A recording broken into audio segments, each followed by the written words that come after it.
the weekend economy in Lagos is 40 billion naira every single weekend spent on Owambe parties, weddings, naming, ceremonies, name it. 40 billion in Lagos is spent every weekend. Those are the places that I feel that technology owners, technology builders can then start to pay attention to and start asking the question, what can we do to capture this market with technology? Maybe the market is estimated at 40 B, maybe it's 60, maybe it's 80, maybe it's 100 B, right? 100 B a week is 5.2 trillion a year, literally. And so again, I challenge folks that the opportunity exists right in front of us. Right in front of us. I'll tell you a story. There's a man I buy meat from. I like to go to the market. I have this weird behavior. Whenever I have time, I go to the open market to go and buy my meat. I like to pick my cut of meat, and I like to go early, short. I go between 9:45 and 10:15 when they're just coming back from the abattoir, so that I can, before they piece the meat and remove the bones, because I can buy the cut of meat that I like. I like the rib part of the meat. I like to cook. So the rib part of meat, as Nigerian meat, has some fat. When you cook it, it renders and your food is amazing. So I like to go. And my meat guy is called Kola. I always ask Kola questions. And Kola tells me that he borrows money from the POS guy every day to buy his cow. And he pays the POS guy through collections every day plus 10%. And every time I hear that, I'm like, I scratch my head like, so this boy makes 60,000 naira on 600,000 naira purchase at the time, because cow has gone up now. Interesting every single day. If he does that for 20 days, he makes 1.2 million. And yet, it's just a local POS guy that sits in the open market. So, look, I would encourage every young entrepreneur out there to go pay attention to their environment, because there's money in our environment. A lot of things are not captured yet. A lot of areas have not even been delved in yet. There is opportunity right in front of us. Maybe that cow opportunity is not yours, maybe, but there's more. There is more opportunity. Look at what the delivery guys are doing with Glovo and Chowdeck. Look at what, and Food Court. Look at what they are doing in terms of delivery. Look at what they announced how much the Amala woman makes. They put that online. And I'm sure your eyes were open, like, because some people that work full-time jobs don't make 2 point something billion a year in sales. And so I encourage everyone, like, listen, you have to get out of negativity. And for anybody listening, let me say that to you. You got to take your heart out of negativity. You got to not be negative. And you got to start paying attention to the donuts around you. Because the hole is always bigger sometimes than the donuts. Right? And the hole is always more obvious. But the donuts is there.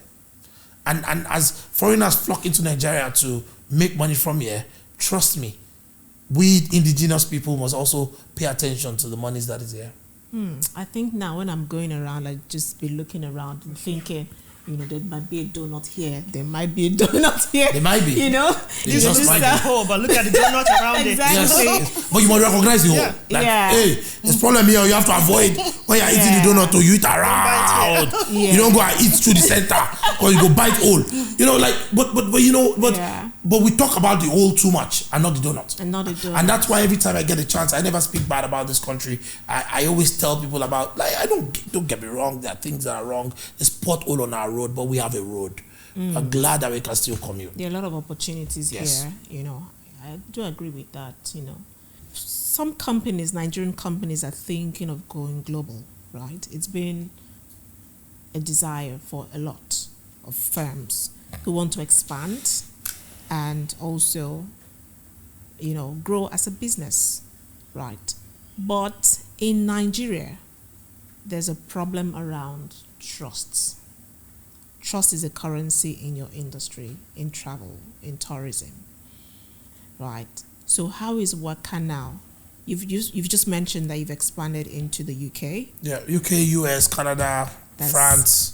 That's impressive. Yeah, we're going to Latin, we're going to Mexico, Spain. We're just going everywhere. Yeah, amazing. So how have you been able to gain that trust internationally in such a way that you're able to do business with people in other countries beyond Nigeria? You just went again to the hole.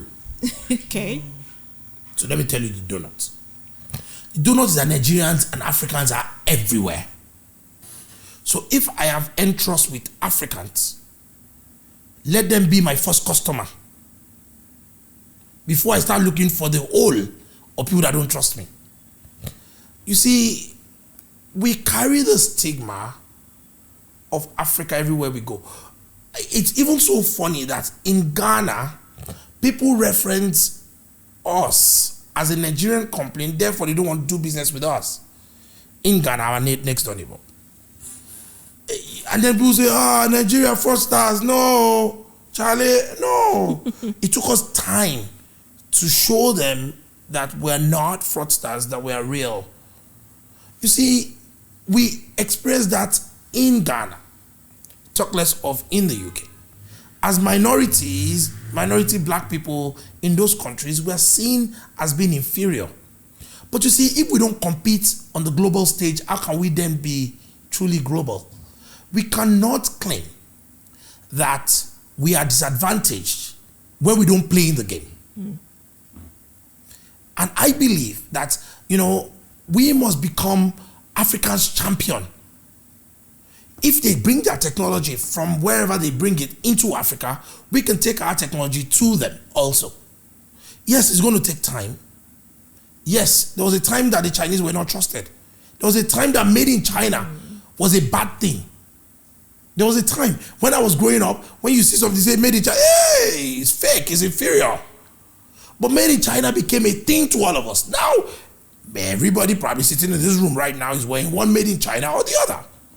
But because they did not stop, they did not let the negative press stop them. The way we build trust is start from the people that trust us. And then we continue to expand. And by delivering to the people that trust us. Not by disappointing people that trust you, right? Because the best salesman is a referral, right? The people now say, oh no, just check Wakanow. Oh no, check Wakanow. Oh, check Wakanow, check Wakanow. Oh no, you're going to Africa, check Wakanow. Oh, you're going to New York, we'll check Wakanow. You're going to this, check Wakanow. That's the point. We must continue to build trust, and we must show them when they do come that we're trustworthy, that they can do business with us, and that we can deliver. That is not just talk. And that's what we do. But again, we will never know until we try. And so if any entrepreneur is looking at me, thinking about going global, I look at you and say, do it. Find a cost-effective way to do it. Find a cheap way to do it. Find a very cheap way to do it, because trust me, it's expensive. Our office in the UK costs about £3,750 every month, and we have two. So you got to think about it before you go do it, right? So find a cost-effective way to do it, but go do it. Because guess what? Sometimes the market outside of Africa is bigger than the one in Africa. So go. And then bring that money back to Africa and develop Africa. I like that. Bring that money back and develop Africa. I think when you said thinking about going global, go do it. When we think today, I think there's a lot of people that believe that there's a great potential to export tourism from Nigeria to outside of Nigeria. But we can't do this without government support in terms of policies, infrastructure, security. From your seat, looking through your lens, your very wide lens, what would you say, what one policy change do you think, that would help to foster growth in this space? Make everything visa on arrival. Oh. Interesting. One fee, visa on arrival. $50. If you ask me what you do, I say that. Yeah, I know we have what do we call that? We reciprocate your visa policy back into us. I say, make everybody be able to get visa on arrival, $50 visa on arrival, at least for all Africans. Let's start from there. At least for all Africans. Open up all the rest of Africa, right? And let's go. And what we will find is you'll find more visitors to come into Nigeria and enjoy Nigeria. Again, if you ask me for one policy change, I'll put that out there, yes. But I'll say this to you. Last year, December, in the early part of December, I was at my new beach. I had a new beach that I opened in November last year called Athena Beach. Plug. The best beach in Lagos, the most beautiful beach in Lagos. It is the most beautiful beach in Lagos, for real. Okay. And we're there, and these girls walked in, 3 of them, all Americans, and they took off their clothes, they were wearing bikini under, and they jumped into the pool. And they were talking to everyone, they were very friendly. And I was like, where are you guys from? They were like, oh, we came from America. I said, wow, okay. Do you have family here? They said, no. We watched on TikTok that Nigeria is great, dirty December, and we bought our ticket, got our visa, and came. I said, you don't know anyone? They said, no. That we saw this one online and we came. I was so excited to find the pool by the beach. And my sisters, people are coming to this country with all this old that you're telling me. That people are coming to come visit. And then December is a thing, is indexing, and we just need to enhance and enhance and enhance and enhance. And I think more private individuals need to get into investing into it so that we can make it great. I think sometimes we look into government too much. I think we need to look inward when our government. I'm a positive guy, so you will not find a lot of negativity in me. So again, I'll say we look inward, not outward. Let's fix ourselves. I built Athena, I built Wave Beach. I didn't wait for government to come and give me grants or give me money. I didn't complain. I built it. Now it's making money because, again, I encourage everybody to get into tourism. Yeah. So when you were talking about maybe policies that the government can introduce, and you mentioned making, Nigeria visa-free. Yeah. Not necessarily visa-free, but Visa visa on on arrival. $50 arrival. That reminded me of my last trip to Maldives. Maldives is visa. It was visa on arrival as well, right? And tourism is a big deal in their country. Yeah. In fact, it's one of their largest source of revenue for the nation. So I do quite agree with you. I know that a lot of people might be averse to that, saying, we need to reciprocate for countries who have, very strict. But we need more than they need us. Like, we need them to bring their foreign exchange in. And I think we need to start looking at that we need them to bring their foreign exchange in, number one. Number two is Rwanda has proven it to us in Africa by making it visa-free, but tightening their borders, right? Like, we have a template. We have countries that have shown us that it's possible. I would encourage, if it's possible. I know there's other things, there's more information that I don't know. But I encourage them to make it visa on arrival, easy, point of entry, get your visa $50, get your visa, come in. Exactly. Spend 30 days. If you overstay, they bill you like Dubai used to do. If you overstay longer than 30 days, longer than your visa, you pay on your port of departure. Bill them like $200 a day for overstaying. Yeah, make it punitive, and then and like I said, people can't stay in Nigeria forever. I can tell you that they will leave one day. And when they want to leave, you say you stayed 1 year, Abi, 365 times $200. Oh yeah, now to leave, or else you're going to miss that flight. Yeah, and again, if I can say anything, that's my biggest encouragement is change that policy. And the reason is because we need more tourists. We need more folks to bring foreign exchange. We need them to bring more income into the country. We need them to come and start businesses here. We need them to look at opportunity here. We need them to be able to visit our restaurants, visit our clubs, visit our tourist locations, visit our beach, visit the conservation center, visit our galleries. Because that's what they do. They visit our markets. They shop in Okari Market. They shop in Balogun. They even go to our flea market, the Lekki flea market, to shop. And those are the things that we need. They need them to the art market, they buy the book, and then our economy starts to increasingly boom from bringing that money in remittance, and I think that's great. And when they come in, I have a Naira card. I can put the Naira card in their hand that they can spend. They can change their foreign exchange to a Naira card, so we can even track where they're spending the money, and we can do that. I have that card with Calabash, plug, and then we can do that. By the way, the last time I used Wakanow for one of my visa processing, I was quite impressed with the process. Amen. No. Seriously, I'm not saying this because you're here. There was someone from your team that was at the embassy with us. No, not the embassy, the visa processing. Yeah. The person was there with us.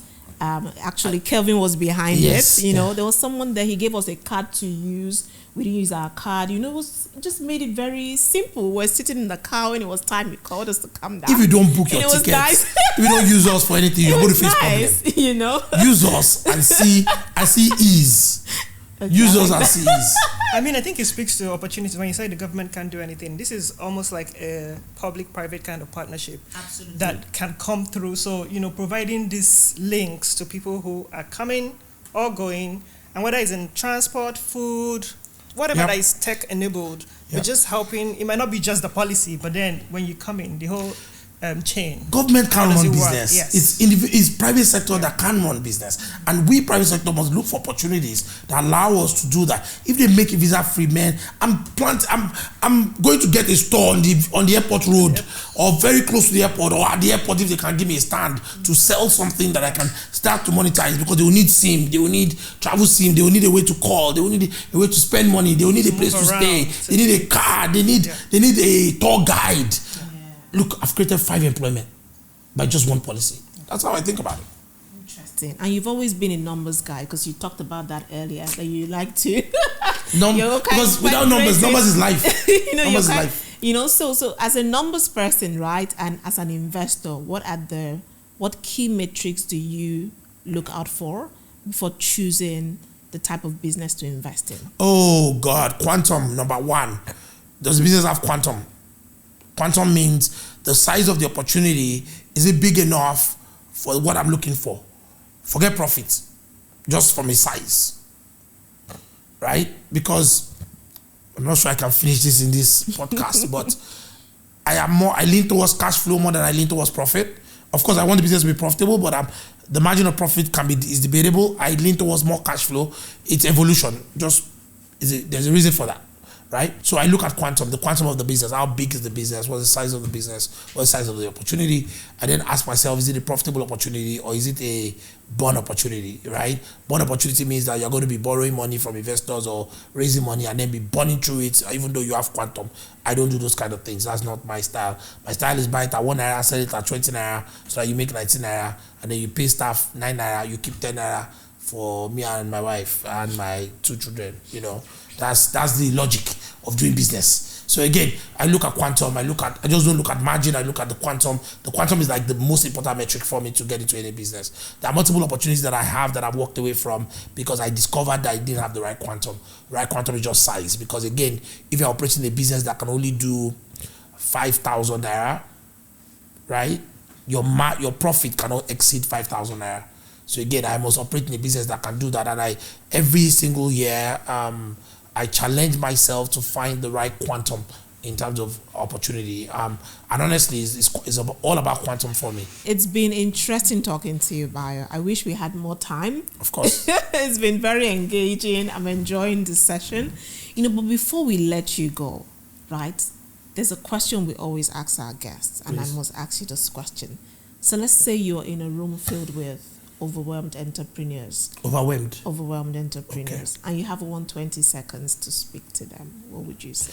Number 1, I'll try not to be in the midst of overwhelmed people because straight to the point. I'll first ask them. The same way I asked when I got here. I asked them the question: how did I get here? To start with, how do you eat an elephant? It's one bite at a time. Oftentimes as entrepreneurs, we want to do everything. You can't. You're human. You're bound by time, you're bound by space, you're bound by presence. And those things limit you from all things. Your brain might be going in 1,000 places, but your body can only be in one place at a time. So the way to do it is one step at a time. So stop, write everything out, go to the one with the most return, that can give you the most benefit, and start one step at a time. That's number 1. Number 2, you must be patient with yourself. They say Rome wasn't built in a day. And I want to encourage you that patience is required. You need to be patient with yourself. Sometimes failure is needed for you to learn that critical lesson of how to reposition well. But when you fail, don't get too discouraged. You must be able to get up and go again. It's hard. Don't let anybody fool you. It's hard. You just don't listen to aspire to perspire. If you need to cry, cry. If you need to yell, yell. But you must get up again. You must understand that you cannot close in failure.